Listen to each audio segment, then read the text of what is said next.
Мына турган жер, биз турган жер. Мурда чакан огород, бак, дарактар болчу. Анан 23 жаштагы Мырзабек бул короодо өзү чоңоюп өскөн.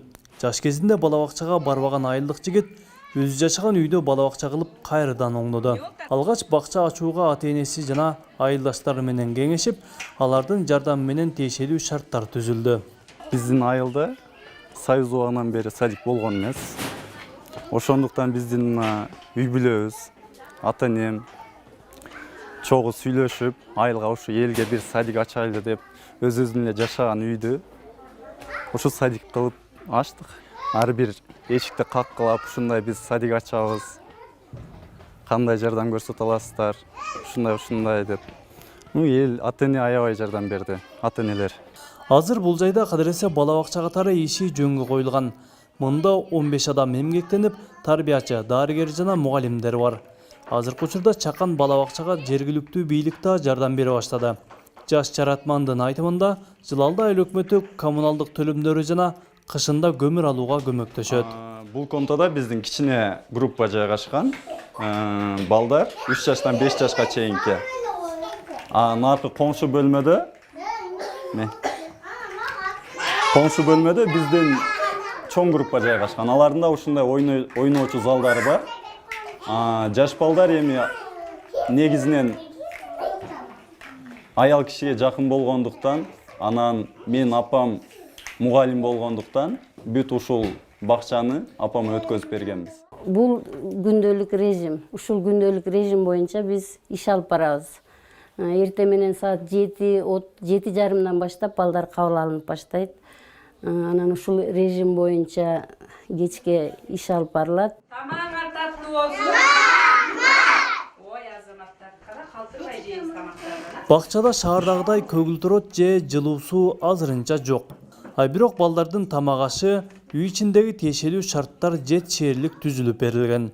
Мырзабек бир кездерде өзү ойноп чоңойгон үйдүн бөлмөлөрүндө эми жалпы айылдын балдары чоңоюуда.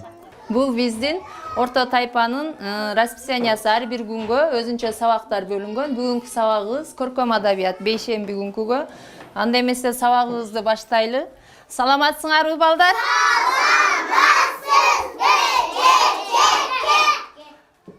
Маанайыңар жакшыбы? Анда эмесе силер менен сабакты баштайбыз. Бүгүнкү сабагыбыз көркөм адабият сабагынан үй жаныбарлары. Айылда буга чейин балдар бакчасы жок болгондуктан, айыл шартында жеке менчик бакча ачуу чоң тобокелчиликти талап кылган. Үйдү бакча кылуу өзүнчө түйшүк болсо, документ иштери да жарым жылдай убакыт алган. Бала бакча ачуудагы Билим берүү министрлиги тарабынан талап кылынган стандарттар. Бала бакчанын имараты болуусу үй шартында да бала бакча ачууга болот. Эгер бала бакчанын имараты ижарада болсо, 3 жылдан кем эмес келишими болуусу кажет. Бала бакчанын уставы бекитилиши керек. Бала бакчада иштеген кызматкерлердин саны жана билими адистиги боюнча документтер. Жеке менчик бала бакча ачуучу адамдын материалдык базасы көрсөтүлүшү керек. Билим берүү министрлигине арыз жолдонушу керек. 1000 сом өлчөмдөгү төлөм. Бала бакчадагы окуу пландары мамлекеттик стандарттарга туура келиши керек. Лицензиялык комиссияга документтер тапшырылат. Комиссиянын кароосунан кийин корутунду чыгарат, ошонун негизинде лицензия берилет. Андан соң атайын каттоого туруп ишин баштайт. Өткөн жылдагы маалымат боюнча бул Красный Маяк айылында 600 кожолук жашайт. Бирок анын ичинен 60 гана үй бүлөнүн баласы бала бакчага барууда. Бул кыштакта буга чейин Союз учурунда бакча иштеген. Андан бери бала бакча курууга эч кимде да кызыктары болгон эмес. Жергиликтүү бийлик Жылалды айылына 5 жылдан бери бала бакча курууга аракет кылып келет. Мындан 2 жыл мурда айылдын так ортосунда 75 орунду балдар бакчасын курууга аракетин баштаган. Бирок каражаттын жоктугунан курулуш мына ушул абалда токтоп турат. Бул мамлекеттик каржылоонун негизинде курулуп аткан садик. Буга чейин 2 миллион 400 Минфинден акча бөлүнүп, котловандары казылып, бүгүнкү күндө былтыр 2017 фундаменти куюлган. Ошол бойдон токтоп калды. Кандайдыр бир себептер менен же бюджеттин татыштыгынанбы, бүгүнкү күндө ошол фундаменти куюлуп турат.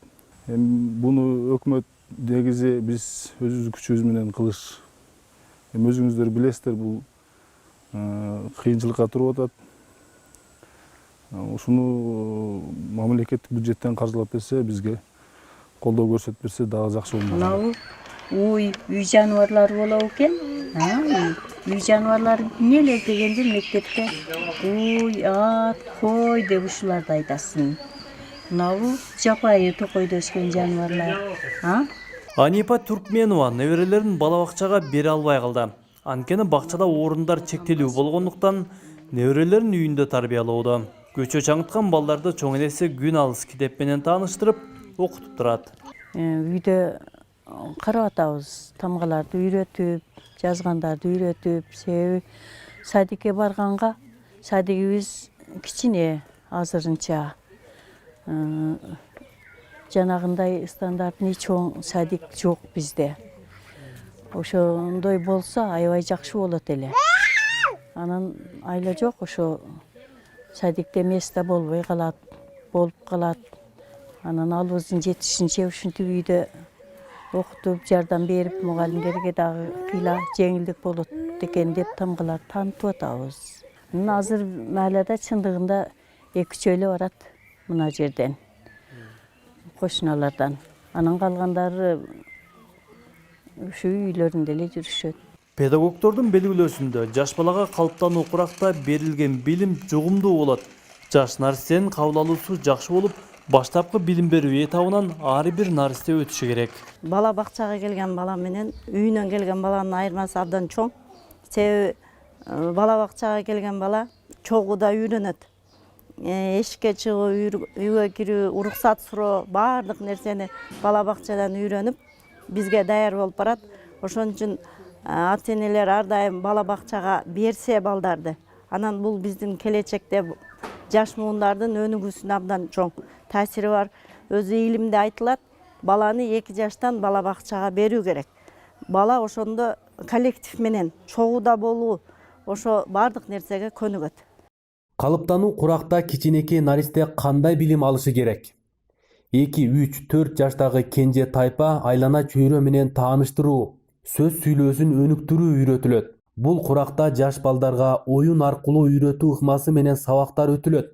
4-5 жаштагы орто тайпа сабаттуулугун арттыруу, тамга таанытуу, эсептөө үйрөтүлөт.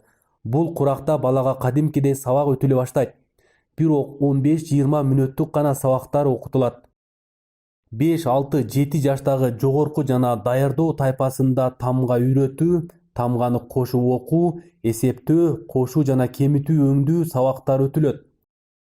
Буга кошумча коомчулукта өзүн алып жүрүү жол эрежелери жана айлана чөйрөгө болгон мамиле да үйрөтүлөт. Музыка, дине тарбия жана сүрөт сабактары жаш курагына карап, бала бакчага барган баардык группаларда өткөрүлөт.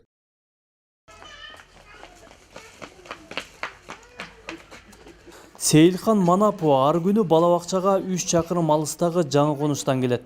Чаңгет айылынын тургуну, коңшусу экөө бирден гана балдарын бакчага араң киргизишкен.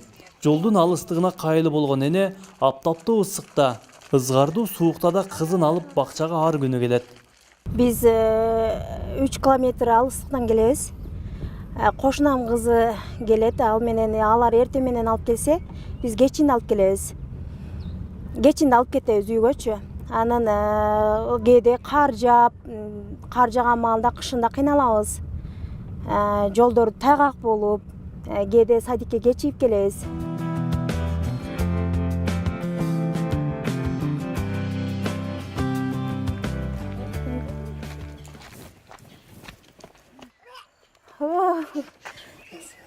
Коңшу айылда садик тар болгондуктан место жоктугунан байланыштуу ушинтип үйдө алып отурам. Азыр кызым 3-кө чыкты. Бул малга чейин барыш керек эле садикке. Эми чоң кызым чыкса ошонун ордуна берем. Себеби ушунун эле местосын ээлеп калат деп, бирок азыр садикте неме көп. Адамдардын саны көп, бара турган саны көп. Үй шартындагы бала бакчага 60 үй бүлө бирден гана баласын бере алат. Мындай жобо бакчанын ата-энелери менен биргелешкен чечиминин негизинде иштелип чыккан. Бала бакча ээси бул маселелер иштин баштапкы мезгилиндеги кыйынчылык катары көрөт. Негизи ар бир ишти баштаганда кыйынчылыктар болот. Бизде да Ушу садикти баштаганда кыйынчылыктар болду. Тем более бул жер биздин жашаган үйүбүз болчу. Садикке ыңгайлашкан эмес. Ошо айыл жергесинде аябай эле кыйынга турду. Анан ошо ачып атканда тоскоолдуктар болду, түшүнбөстүктөр болду. Анча-мынча кыйынчылыктарды айылдагы ата-энелер үй бүлөбүз менен чечип келатабыз. Жаш ишкер быйылкы жылы бала бакчасын кеңейтүүнү максат кылууда. План ишке ашып калса, бакчага келген балдардын саны дагы көбөйүшү мүмкүн. Бизге жакшы максат менен бөлүшкөн ишкер кеч кирери менен эртеңки күндүн камын көрүп, отун суусун камдоого киришти. Бул Мырзабектин бир күндөгү акыркы иштеринин бири.